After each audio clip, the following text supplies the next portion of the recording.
I've been listening to you in the one-on-one meetings.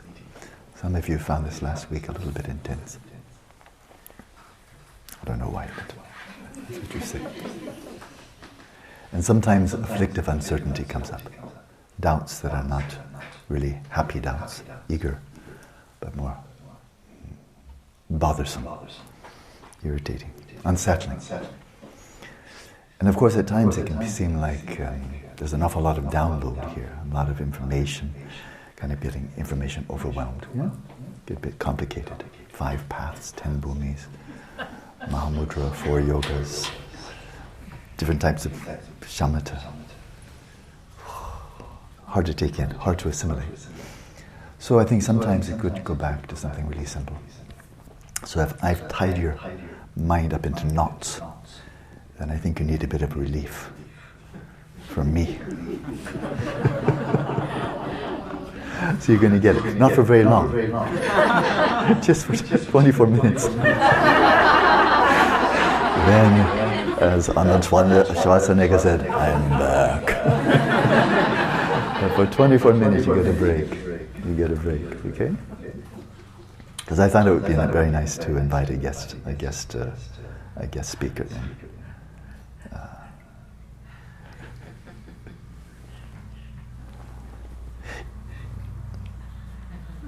Padmasambhava. I thought that would be very nice. Have Padmasambhava step in. I'll step out. Padmasambhava step in. I thought it would be very nice to ask Padmasambhava to give all of us here some pointing out instructions. Okay? I think it'd be quite nice. Very straight. I asked not too complicated. Really straight. Happily he agreed. He always agrees. He always agrees. No matter who's asking, he always agrees. So that's what I'd like to do. So, if a commentary is needed, maybe not really a commentary, but context for this pointing out instruction from Padmasambhava, his own words in English translation, it would be this morning's talk. Okay? This morning's talk, really showing nature of mind, substrate consciousness, nature of mind, emptiness of mind, nature of mind, rigpa, and that it's all in the same continuum. And in fact, where your ordinary consciousness is, just the ordinary one you see me right now, that consciousness, where that one is your substrate consciousness. It's not someplace else. And where your ordinary consciousness is, that's where the emptiness of your mind is. The shunya nature of your own mind, the shunya nature of your consciousness is right there. It's not someplace else. It's not hidden, it's not a deeper level. It's right there. Emptiness is form, form is emptiness. Consciousness is emptiness, emptiness is consciousness, right? And right where your ordinary consciousness is, totally ordinary, nothing special. That's where Rigpa is. So in looking at one, you can be looking at all. Right? Then that's just a matter of how much dust you have on your eyes, how much you can see. Yeah? But you are looking in the right place. Okay? So what I'd like to do for this session would be for us to go in. I'll start the timer. And quietly, if you need a liturgy, use your own liturgy. Take refuge in bodhicitta. And then invoke Padmasambhava, Guru Rinpoche. And I would suggest the Lake-born Vajra, just for a very good reason, because the Lake-born Vajra, as it is said, is the speech emanation. So the Lake-born Vajra is the speech of Padmasambhava. And that's what I'm going to be reading. I'm going to be reading simply the speech of Padmasambhava. And I'll not give any commentary. It's just going to be straight. I think the Tibetan is very straightforward, very clear, so you don't need to worry about translation, whether it's goofy or not. It's okay.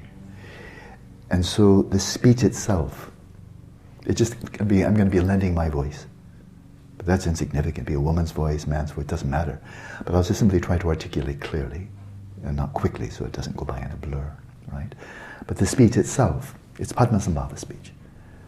Well, it's said that, that it's all for one, one for all. That is, where the Buddha's mind is, there is the speech, there's the body. Where the Buddha's speech is, there's the body, there's the speech. They're indivisible, body, speech, and mind, of a Buddha. You don't get one without the other two. So where Padmasambhava's speech is, there is Padmasambhava. There's Padmasambhava's mind, there's Padmasambhava's body. Right? So that will be our teacher, the speech of Padmasambhava, who is the Lake-born Vajra. That will be the teacher. The pointing out instructions will be the teacher, will be the teaching. And so, following refuge in bodhicitta, then I will recite once in Tibetan, and then the English translation, the seven-line prayer, the invocation, the invitation of Padmasambhava to come, be present. If you know it, you're very welcome to recite with me.